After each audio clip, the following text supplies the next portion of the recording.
Once upon a time, they buried it beneath sand, blood, and silence, so that men like you would never remember who you truly are.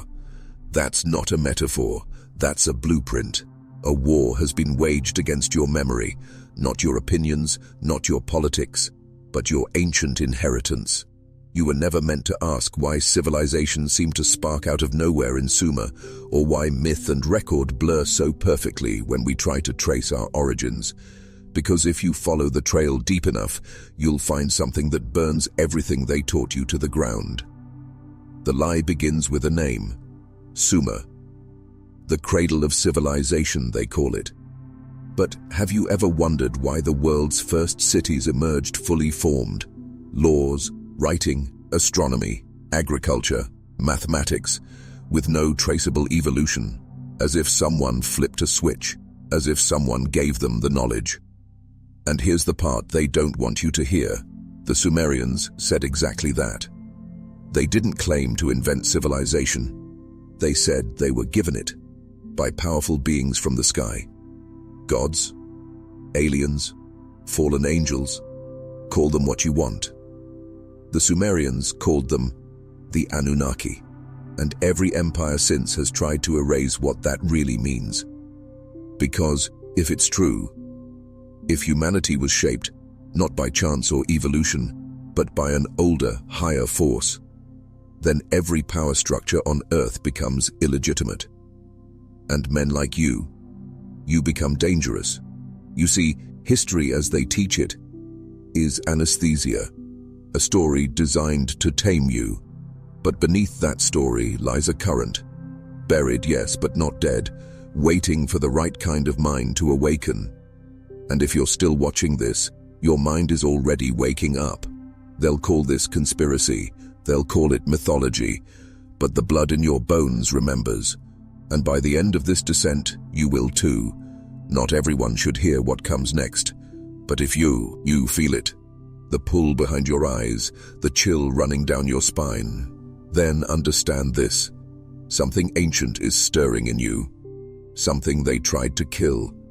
And tonight it rises. They told you history was a line, clean, progressive, logical. But real history is a wound. Bleeding truths the elite have tried to stitch shut for millennia. Because when you trace the line of civilization backward, it doesn't fade into simplicity, it erupts into mystery. And that mystery, it doesn't point to caves and stone tools, it points to a global culture that rose and then vanished, leaving ruins too advanced for the timeline, we're told. Göbekli Tepe, Baalbek, Pumapunku. Structures cut with impossible precision, stones weighing hundreds of tons moved without machinery, cosmic alignments carved into megaliths that predate the wheel, writing, even fire supposedly. This isn't progress. This is a fall, and the world we live in is built on the ashes of something far greater. But the deeper you dig, the more the narrative fractures. Because nearly every ancient civilization, from the Maya to the Egyptians to the Vedic sages of India, spoke of a time before the flood, a golden age, an age of gods walking among men, an age that ended in fire, water, and silence. So ask yourself, why are flood myths global? Why do disconnected cultures share the same story of divine beings giving humanity knowledge and then taking it away? What was lost? Or more importantly, who took it? This isn't just about architecture, this is about memory theft on a planetary scale.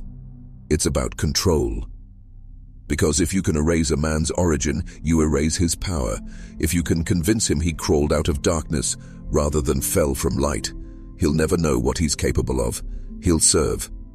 But if even one man remembers, the whole lie begins to collapse. That's why you're dangerous. That's why this matters. That's why every system you live in, school, media, religion, government, is built to distract, sedate, and contain you, not educate, not awaken. They don't want you decoding the past, because once you decode it, the present makes sense. The control, the division, the fear, all of it. You'll start seeing the world not as it is, but as it's been made to be. The Anunnaki didn't just give knowledge, they gave hierarchy, kingship, ritual, bloodlines, and certain families have spent thousands of years preserving that power, while convincing the rest of us we're just evolved apes with jobs. But look deeper. Why do ancient royal bloodlines claim descent from gods? Why do elite symbols still echo Sumerian and Babylonian iconography? Why does the eagle, the pine cone, the all-seeing eye follow empires across millennia? Because the game never ended. It just went underground. And now, after centuries of slumber, the veil is thinning. You weren't supposed to see it, but you do now. You've been taught that power is external, in money, in titles, in institutions. But real power is memory, and they've made damn sure you forget. Because when a man remembers who he was, he stops obeying who he's told to be. That's the terror behind all of this.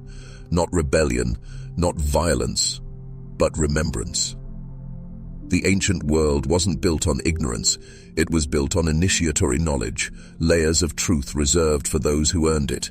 The mystery schools of Egypt, the Vedas of India, the Hermetic texts of Greece, they all echo the same warning: as above, so below, as within, so without. You are not a passive byproduct of a broken world. You are a fractal of something divine, and somewhere along the line, something wanted you to forget that. Why? Because gods don't serve. And if they could break your lineage, make you forget your fire, your origins, your ancient powers, they could own you, shape you, cage you. Look around. You were born into that cage. A society that distracts you with pleasure, poisons you with information, mocks the sacred, and praises the profane. You think you're free? Then try asking the forbidden questions. Why do the elites hoard ancient symbols? Why are underground chambers, pyramids, ziggurats, and sacred geometry found on every continent? Why do the Vatican, Washington, D.C., and the City of London mirror the same occult architecture? Because they know. They've always known. You are not a broken monkey. You are not an accident. You are the descendant of beings whose power terrified the stars. And when you remember that, when you truly feel it, not in your mind, but in your bones, the spell begins to crack. And the system? It starts to tremble. They fear the return of men who remember, not because we burn things, but because we see through them. The system you live in wasn't designed to nurture you. It was designed to harvest you, your time, your energy, your spirit. It flatters you with choices, entertains you with distractions, and chains you with invisible laws, not written on paper, but coded deep into your perception of what is normal, what is real. But reality has layers, and they trained you to only see the surface, because if you looked deeper, you'd realize something horrifying. You were never meant to be free. You were meant to be manageable. The classroom wasn't built to ignite your mind. It was built to tame it, to standardize you, to break the fire in your eyes and replace it with compliance. The media doesn't inform you. It hypnotizes you. Repetition, fear, celebrity, outrage, dopamine, every image, every sound bite, crafted to bypass your logic and speak directly to your subconscious, not to awaken you, to program you. The church told you salvation was external, that a priest, a building, a ritual could cleanse your soul. But the ancients knew differently. They knew the temple is within. The altar is your will. The sacrifice is your false self. And the reward, awakening. That's what this journey is, a war for your mind. Because the greatest trick ever played was making men forget they are divine and convincing them to fear the very power buried inside them. You feel it, don't you? That spark behind the veil, that distant echo of something you can't explain, but you know is true. You were born for more than this system. You are more. But until you stop looking outward for validation and start excavating the ruins inside your own soul, you'll remain a prisoner in golden chains. They've made you fear the darkness, but the truth is, the darkness holds your key, because in darkness, your eyes adjust, And in silence, you finally hear the voice they tried so hard to bury. You were not born into a civilization. You were born into a containment system. Every institution around you, from education to religion to government, functions not to liberate consciousness, but to funnel it, to narrow the infinite into the manageable, to clip the wings of giants and make them forget they could fly. The irony? You begged for the cage, because they dressed it in comfort. They fed you sugar and entertainment. They gave you status symbols, porn, promotions, meaningless degrees. They let you play king in a kingdom you don't own, don't rule, and were never invited to shape. But deep down, you feel it. This isn't life. It's a simulation of life, a stage play designed by architects you've never seen, for a purpose you were never told. And at the heart of it all is amnesia, spiritual amnesia. They buried the memory of your power under trauma, repetition, creeds, doctrine. They made you forget the silence, because in silence, the old language returns, the language of symbols, of dreams, of knowing without instruction. The ancient initiates understood this, the Eleusinian mysteries, the pyramid schools, the shamans of forgotten continents. They didn't worship gods, they became conduits for the divine, and in doing so they remembered what we have forgotten. That man is not fallen, he is suppressed. You are not a sinner, you are a sleeper. And the ones in control, they fear your awakening more than anything else, because the moment enough of you wake up, not with violence but with vision, the whole structure begins to dissolve. Their power depends on your disconnection, from nature, from intuition, from your own soul. They spent thousands of years separating you from the sacred, but it only takes one moment of clarity to burn the whole lie down. And maybe that moment is now. You feel it, don't you? That quiet discomfort, like a memory just beyond your reach, like something's watching, not with eyes, but with intention. That's not paranoia, that's your instincts waking up after a lifetime of sedation, because something has always been off, the pieces of history don't fit. The timelines contradict themselves. Civilizations appear suddenly with advanced knowledge, only to crumble and vanish with no logical explanation. Great stone cities in the jungle, swallowed whole. Star maps etched into the earth, thousands of years before science says they should exist. And always the same symbols. The serpent, the winged disc, the pine cone, the third eye. They appear on temples oceans apart, with no contact between cultures, or so they tell you. But what if the connection wasn't horizontal, not from one tribe to another, but vertical? What if a single ancient force seeded all of them, not to guide, but to rule? Look at the mythologies again, this time with open eyes. The gods weren't gods, they were rulers, engineers, genetic sculptors. They came down from the sky with fire, thunder, and law. And when they left, they gave humanity kings, not to protect, but to maintain the order they imposed.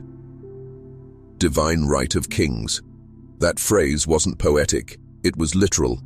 Bloodlines were not just symbolic, they were engineered to carry the memory, the command, of the ones who came before. And now, millennia later, those bloodlines still hold power. Different faces, same lineage. And we worship them. Not with temples, but with taxes, with votes, with blind obedience to symbols we never chose. You think the past is over? The past is not dead. It is encoded in the present. It is the operating system of the world you live in. And until you understand who wrote that code, you will remain inside it. As a user, not a creator, power never vanished. It just changed costumes. Once, it wore gold crowns and held scepters beneath stars. Now, it wears suits and hides behind digital screens. But the blood remembers. We're told we elect our leaders, that the world turns by consent, that systems serve the people. But if that were true, why do the outcomes never change? Why do wars continue regardless of party? Why does corruption spread across borders, languages, ideologies, as if it were one organism wearing 1,000 faces? Because it is. Look beyond the illusion of choice, and you'll see it. A hidden architecture of control. Quiet.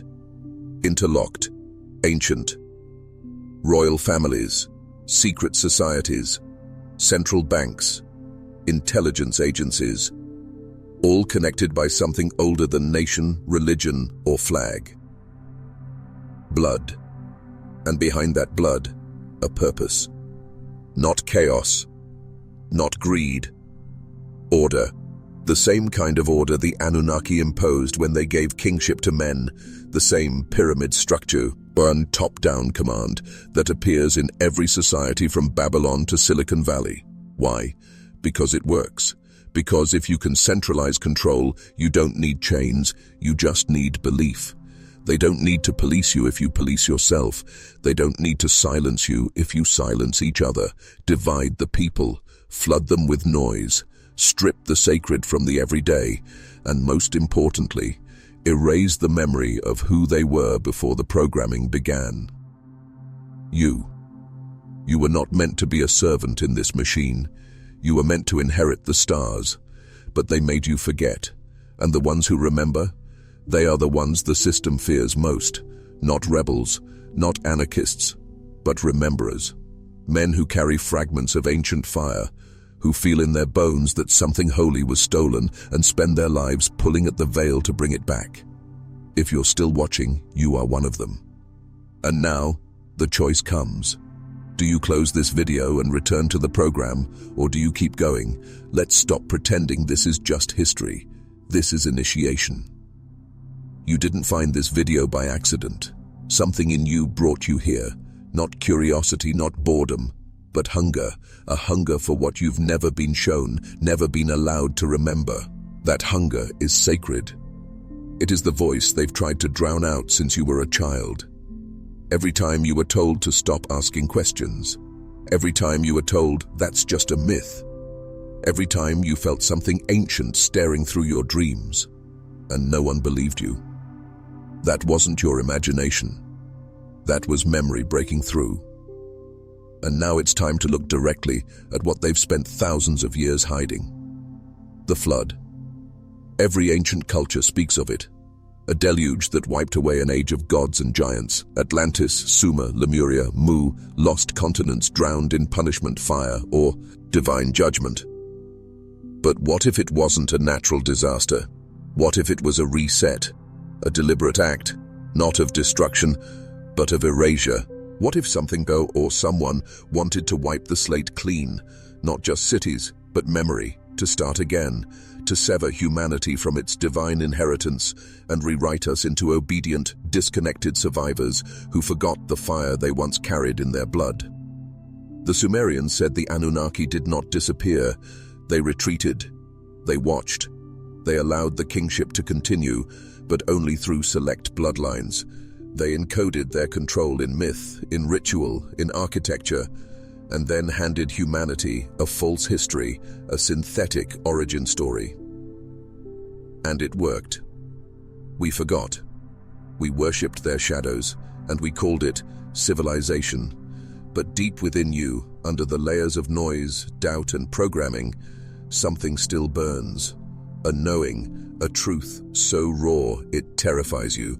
Because if it's real, if you are more than this world wants you to be, then nothing you were taught is sacred, and everything must be questioned. They didn't just erase history, they rewired your perception of it. You see, the greatest weapon ever created wasn't a sword, a bomb, or a machine. It was the narrative. A carefully designed sequence of stories, dates, symbols delivered to you through classrooms, textbooks, media, and museums, all reinforcing one central lie. You are small, you are late, you are lucky to be alive at all.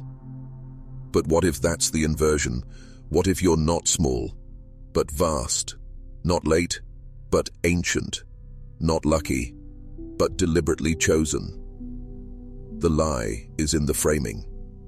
They told you civilization is linear.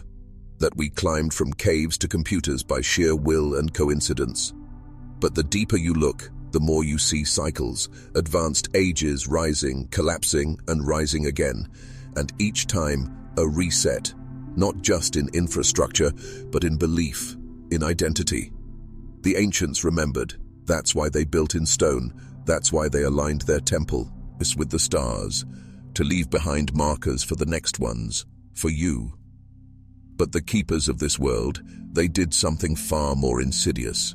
They replaced wisdom with data, initiation with entertainment, self-mastery with obedience. They flooded you with information but starved you of meaning, and when you questioned the void inside yourself, they gave you distractions, not answers. But here's the secret they never wanted you to know.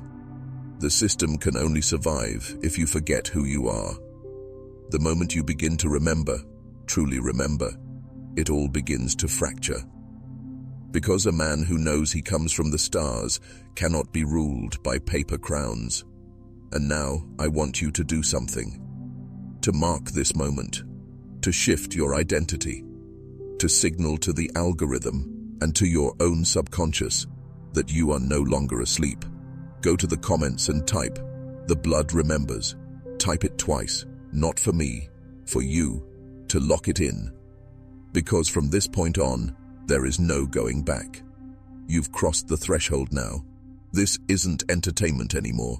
This is exposure. And once you see the threads, you can't unsee the tapestry. Everything around you begins to look different, colder, hollow, like the masks have slipped and the set is just a stage, because it is. And you were born into a play where the script was written before your first breath. Roles assigned, beliefs implanted, dreams outsourced. They gave you options, but no freedom. They taught you to chase status, wealth, and comfort like a hamster chasing a gold wheel, while the real power stayed hidden behind unmarked doors, in unspoken names and ancient rites older than empire. And every time a civilization got too close to remembering, it burned. Library of Alexander.